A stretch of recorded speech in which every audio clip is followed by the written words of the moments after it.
Hi hello welcome to Telugu రాజ్యం. నేను మీ anchor Santosh. ఒక హిందూ యువకుణ్ణి కొట్టి చంపిన గుంపు ఇది ఎక్కడో కాదు, మన బంగ్లాదేశ్లో జరిగింది. అసలు ఆ హిందూ యువకుణ్ణి ఎందుకు కొట్టి చంపింది, వాళ్ళు ఎందుకు హిందువులపైన టార్గెట్ చేస్తున్నారు అనే విషయం పైన మాట్లాడడానికి మన ముందున్నారు దాసరి విజ్ఞాన్ గారు. నమస్తే అన్న. బంగ్లాదేశ్లో నిన్న జరిగింది ఒక సంఘటన జరిగిందన్న. ఒక హిందువుని ముస్లిం గుంపు కొట్టి చంపింది. దీని వెనుక ప్రభుత్వం ఉందా? అసలు ప్రభుత్వం ఏమంటుంది? గత కొన్ని రోజులుగా డిసెంబర్ 15th ఘటన నుంచి మొదలు పెట్టుకుంటే బంగ్లాదేశ్ భారత్ని డిస్టర్బ్ చేస్తూ ఉంది.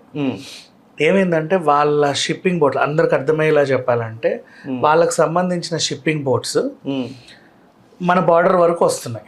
వాళ్ళ నేవీ దళాలు కూడా ఇక్కడ దాకా వస్తున్నాయి. ఇక్కడ ఉన్న చేపలను వాళ్ళు పట్టుకెళ్తున్నారు. ఇంకొక విషయం చెప్పండి, మీకు ఇంకా సింపుల్గా తండేల్ సినిమా మీకు ఐడియా ఉంది, పుష్ప ఐడియా ఉంటే మీకు ఆ బార్డర్స్ తెలుస్తాయి.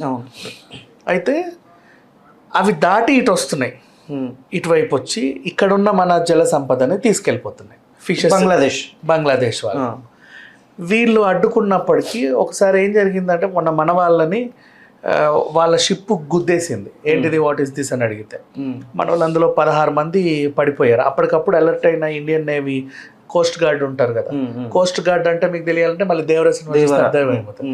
కోస్ట్ గార్డ్లో వచ్చి 11 మందిని రక్షించారు. ఇంకొక 5-6 తెలియదు ఏమైపోయారు కూడా తెలియదు. ఇది పరిస్థితి. వాళ్ళేమో మాకు సంబంధం లేదు, మేము అసలు అక్కడ దరిదాపుల్లో కూడా రాలేదు, వాళ్ళ షిప్పే అటు తిరిగి ఇటు తిరిగి పడిపోయింది అని చెప్పడం. అందులో ఇప్పుడు రక్షించిన మనోళ్ళు అయితే 11 మంది ఉన్నారుగా, వీళ్ళు లేదు వాళ్ళ బోట్ వచ్చి మాతో వాగ్వాదం గురయ్యి అసలు ఇది మా ఏరియా అని మేము చెప్తున్నా, కాదు మా ఏరియా అని చెప్పి వాళ్ళు తీసుకెళ్లే ప్రయత్నం చేయగా గుద్ది మమ్మల్ని పడేశారు అని చెప్పేసి వాళ్ళు అనడం. ఇది తెలిసిన తర్వాత అటువైపు కొంచెం స్ట్రిక్ట్నెస్ పెరిగింది మన వాళ్ళది. నేవీ సిబ్బంది అంతా కొంచెం స్ట్రిక్ట్ అయ్యారు. ఎందుకు ఇలా చేస్తున్నారు అంటే గతంలో ఏమైంది, బంగ్లాదేశ్ మొత్తం కుదేలైపోయింది. షేక్ హసీనా మొత్తం ఇంకా పారిపోయింది అక్కడ నుంచి. అయితే షేక్ హసీనా ఇండియాలో ఉంది, ఇండియా వాళ్ళు ఆవిడ్ని హక్కున చేర్చుకున్నారు అనేది పాకిస్తాన్ బంగ్లాదేశ్ ఏం చెప్తుందంటే మీ ఆవిడ్ని కావాలనే ఇండియా దగ్గర చేసుకుంది, త్వరలో మిమ్మల్ని ఏదో యుద్ధం చేసేసి మీలో కలిపేసుకుంటుంది. ఈ పరిస్థితి రాకుండా, ఎందుకంటే అధినేత లేని దేశం అంటే ఎవరికి మాత్రం ఆశ ఉండదు, కలిపేసుకోవడానికి ట్రై చేస్తుంది అని చెప్పి వీళ్ళు మాట్లాడుకున్నారు. వాళ్ళు మాట్లాడుకుని ఏంటంటే ఇండియా మీద వ్యతిరేకత పెంచాలి. ఇప్పుడు హసీనా ఇండియాలో చేరిందంటే ఇక్కడ అల్లర్లు అవుతున్నాయి, మాకు ఇక్కడ ఉంటే ప్రమాదం అని వాళ్ళు అనుకొని వలసదారులు అక్రమంగా సముద్రం నుంచి ఇండియాలో చొరపడే ప్రయత్నం చేస్తారు. సో అప్పుడు ఏమవుతుందంటే ఉన్నోళ్ళందరికీ ఇండియా మీద ఇది పెరిగిపోతుంది, మాకు స్వతంత్రం కావాలి, మేము ఇండియాలో జాయిన్ అయిపోతాం అని చెప్పేసి వాళ్ళు నిరసనలు పెరిగాయి అనుకో. ఒకవేళ ఏమైతే తెలిసిందే నీకు. అక్కడ ప్రభుత్వం ఏం చేయాలి, ఇప్పుడు ప్రజెంట్ అసలు సలహాదారుడుగా ఉన్న యూనస్ వాళ్ళల్లో ఇండియా దేశం మీద వ్యతిరేకత పెంచాలి. వ్యతిరేకత పెంచాలంటే ఏదో రకంగా వీళ్ళని గిల్లించుకోవాలి. ఆ గిల్లుడు కార్యక్రమం ఇక్కడ జరుగుతూ ఉంది ఈ ప్రదేశంలో. ఇప్పుడు నెక్స్ట్ ఏమైంది, బలూకా అనే ప్రదేశంలో మన చంద్రహాస్ అనే ఒక ఆయన స్థానికంగా బట్టల వ్యాపారం చేస్తున్నాడు. దుస్తుల కార్యక్రమం అంటే టైలరింగ్ దాంట్లో పనిచేస్తా అక్కడే రెంట్కుంటున్నాడు. అతను హిందూ. ఈ ఏరియాలో ఒకడు ఉన్నాడు, వాడు హిందూ అని తెలిసిందనమాట అక్కడ వాళ్ళకి. ఇతన్ని ఏదన్నా చేస్తే కొంచెం ఎక్కువగా డిస్టర్బెన్స్ అయితే అవ్వచ్చు కదా అని చెప్పేసి ఆయన్ని కొట్టి చంపి చెట్టు కట్టేసి తగలబెట్టారు నగ్నంగా. ఈ విషయము ఇప్పుడున్న యూనెస్కి తెలిసిందే. నేను దీన్ని ఖండిస్తున్నాను, ఇలాంటివి జరగకూడదు, చాలా అది ఖచ్చితంగా నేను వాళ్ళని శిక్షిస్తానని ఆయన ఒక ఖండన వదిలేశాడు. అంటే విషయం ఏంటంటే బట్ జనాల్లో ఏముండాలి, అసలు హిందువులు ఇక్కడ ఎవరు ఉండదు, వీడిని కాల్ చేశారు అంటే హిందువులు భయపడతారు. ఇంకో దగ్గర ఇంకొకటి దగ్గర పెట్టాలి రెచ్చిపోయి, ఇంకో దగ్గర ఇంకొకరిని తగలబెట్టాలి రెచ్చిపోయి. అలా హిందూ వర్సెస్ ముస్లిం గొడవ రావాలి. హిందువులందరూ ఇండియన్స్ అని తరిమేయాల, మనమే ఉండాలా ఇక్కడ, ఇది మన దేశము, వాళ్ళందరూ అక్రమంగా చొరబడ్డారు అనేది ఒక నినాదాన్ని పెంచాల. అది బాగా ఉధృత లెవెల్లో అయ్యే టైంకి ఇప్పుడు నెక్స్ట్ ఎలక్షన్స్ వాళ్ళకి, అప్పుడు ఇండియా వ్యతిరేకంగా ఉన్న వాళ్ళని వాళ్ళు ఎన్నుకొని గెలిపించాలి. వాడు ఆ దేశాన్ని ఏలాలి. ఏలిన తర్వాత పాకిస్తాన్తో ఫ్రెండ్షిప్ పెట్టుకోవాలి. మరి వాళ్ళు ఏం చేస్తారో వాళ్ళ కర్మ అది. అంటే ఇప్పుడు బంగ్లాదేశ్ అనేది వన్ ఆఫ్ ది పాకిస్తానే అంటున్నారు కదా. ఇంతకు ముందు అది అటు పాకిస్తాన్, ఇది ఇటు పాకిస్తాన్ అని ఉండేది. అవును. ఇప్పుడు అటు ఇటు పాకిస్తాన్లు ఎందుకు, అటే ఉండండి, మేము ఇక్కడ ఇటుకి ఇంకొక పేరు పెట్టుకుంటామని బంగ్లాదేశ్ అయ్యింది. అన్న మనము పాస్ట్లో చూసుకున్నట్టయితే బంగ్లాదేశ్కి ఇండియా సపోర్ట్ ఇచ్చింది కదా. 74 టైంలో యుద్ధం తర్వాత కొంచెం ఉంది సపోర్ట్. అంటే ఎప్పటికి ఉంది. ఇప్పుడు పక్క దేశంలో ఏదో అవుతుంది, ఆ అధినేత తప్పించుకోవాలి అక్కడి నుంచి అంటే ఖచ్చితంగా ఇంకో దేశం వాళ్ళకి సపోర్ట్ చేస్తారు. నేపాల్ అయినా బంగ్లాదేశ్ అయినా వీళ్ళకి ఎప్పుడైనా చిన్న చిన్న ప్రాబ్లమ్స్ వస్తే ఇండియా హెల్ప్ చేయదని కదా. ఇప్పుడు నేపాల్ అంటే మనకి అత్తిల్లు లాగానే చెప్పాలంటే. ఇప్పుడు సీతమ్మ అక్కడే కదా, రాముడు ఇక్కడ. మనకు మంచి సంబంధాలే ఉన్నాయి. వాళ్ళు గొడవలు పెట్టుకొని కానీ మనకైతే ఎవరి మీద కోపమేం లేదు బార్డర్లో. అంటే ఇంకోటి, యుద్ధం జరగాలని ఎవరు కోరుకోరు. యుద్ధాలు జరిగితే అటెంత డ్యామేజ్ ఉంటుందో ఇటు కూడా అంతే డ్యామేజ్ ఉంటుంది.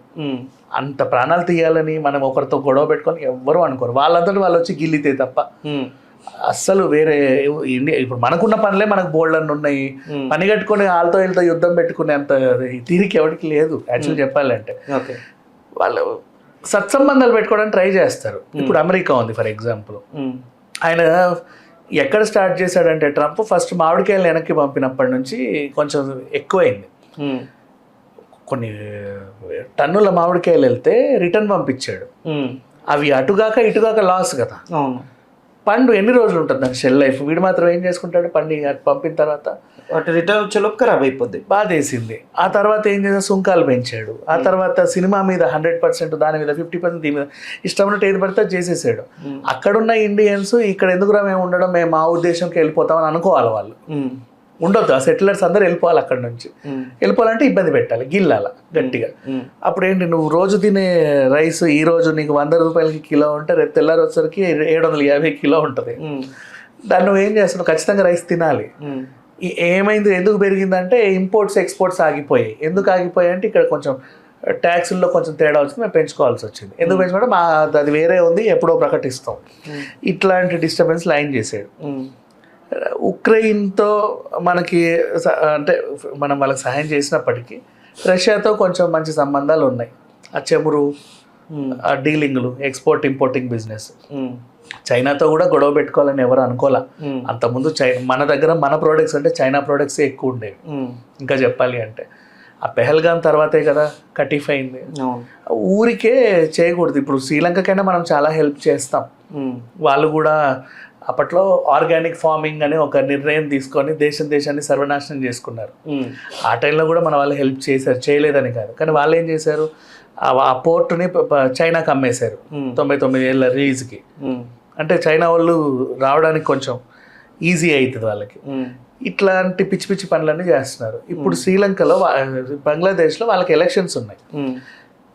ఇంతకు ముందున్న అధినేత పారిపోయిన ఆవిడ ఎవరైతే ఉన్నారో ఆవిడకి భారత ఆతిథ్యం ఇచ్చింది అని తెలిస్తే ఆవిడ తరఫున ఆ పార్టీ అయితే పోలేదు కదా ఎలక్షన్లో, ఆ పార్టీ నిలబడుద్ది. వాళ్ళ నినాదం ఎలా ఉంటుందంటే గట్టిగా ఒకవేళ గెలిచారనుకో, పొరపాటున గెలిచి మోడీకి సెకండ్ ఇస్తే కలిసిపోవచ్చు, అలా కలిపేస్తారేమో, మన దేశాన్ని మనం కాకుండా చేస్తారేమో, మనమే ఉండాలా, వాళ్ళు వేరు మనం వేరు అని ఇంకో పార్టీ ప్రయత్నం చేస్తూ ఉంది.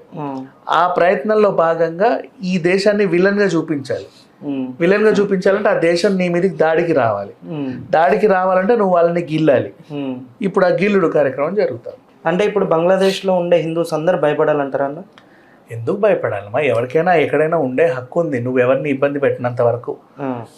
అంతెందుకు, మన దగ్గర బంగ్లాదేశీలు ఎక్కడెక్కడ ఎంతమంది ఉన్నారో ఎవరికి తెలుసు.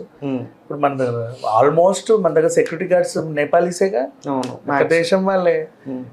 మనకైతే ఇబ్బంది ఏం లేదు. బట్ మరి వాళ్ళకి ఏమైనా ఇబ్బంది ఉంటే ఎదుర్కోక తప్పదు. అదేమంత మనకన్నా శక్తివంతమైన దేశం అయితే కాదు. వాడు ఏం చేస్తాడు, పాకిస్తాన్ సపోర్ట్ అడుగుతాడు. పాక్ ధైర్యం ఏంటంటే మాకు ట్రంప్ అండదండలు ఉన్నాయి అంటారు. మరి అది ఎంతవరకు నిజమో తెలియదు. కానీ ఒకవేళ చైనా లాంటి వాళ్ళు కూడా వాళ్ళకి సపోర్ట్ చేస్తారో యుద్ధం అయితే జరగదు. మ్యాక్సిమం జరగకుండానే కంట్రోల్ చేయాలి. అంటే అందరు అనుకునేది ఏంటిదంటే ఈ నిన్న జరిగిన ఇన్సిడెంట్ వల్ల యుద్ధానికి దారి తీస్తుందేమో. దారి తీస్తుందేమో అంటే అఫ్ కోర్స్ ఇప్పుడు పాకిస్తాన్ ఏదో చిన్నగా గెలికినందుకు ఆపరేషన్ సింధూర్ మనం స్టార్ట్ చెప్పాం. దానికన్నా బంగ్లాదేశ్ వాడు ఓహో వీళ్ళు ఊరుకోరు, ఒకరోజు సమాధానం చెప్తారు అని ఊరుకోవాలి. వాళ్ళ దగ్గర ఇప్పుడు దేశానికి అధినేత లేడు, ఎవడో ఒక సలహాదారుడు కంట్రోల్లో ఉంది జస్ట్. అట్లాంటి దేశం మీద నువ్వు వేరే వేరే దేశాల కన్ను పడితే కుదేలైపోతావు, చచ్చిపోతావు. శక్తివంతమైన దేశాలు బోల్డ్ అని ఉన్నాయి. కాబట్టి పక్కనున్న మిత్ర దేశాన్ని జస్ట్ నువ్వు ఫ్రెండ్షిప్ చేయకపోయినా పర్లేదు, కానీ అన్ని అంటున్నట్టు ఉంటే బాగుంటుంది.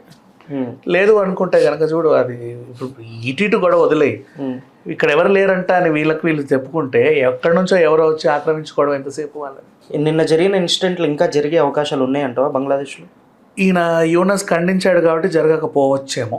అది ఒకళ్ళిద్దరు అయితే జరగకపోవచ్చు అన్న, గుంపు దాడి కదా.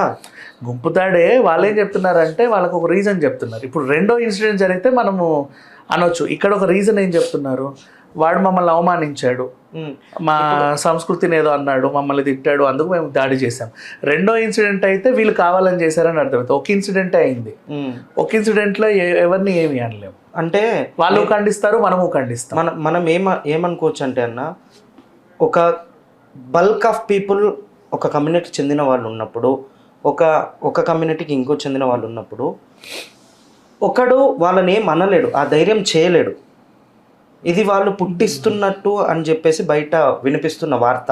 అంటే మమ్మల్ని ఏదో కించపరిచాడని చెప్పేసి వాళ్ళు పుట్టిస్తున్నట్టు వచ్చే వార్త. దీనిపైన ఏమంటారు? కరెక్టే, అలాగే ఉంటుంది. 100% అక్కడ మన హిందూ వ్యక్తికి జరిగింది అన్యాయమే, అది ఒప్పుకొని తీరాలి.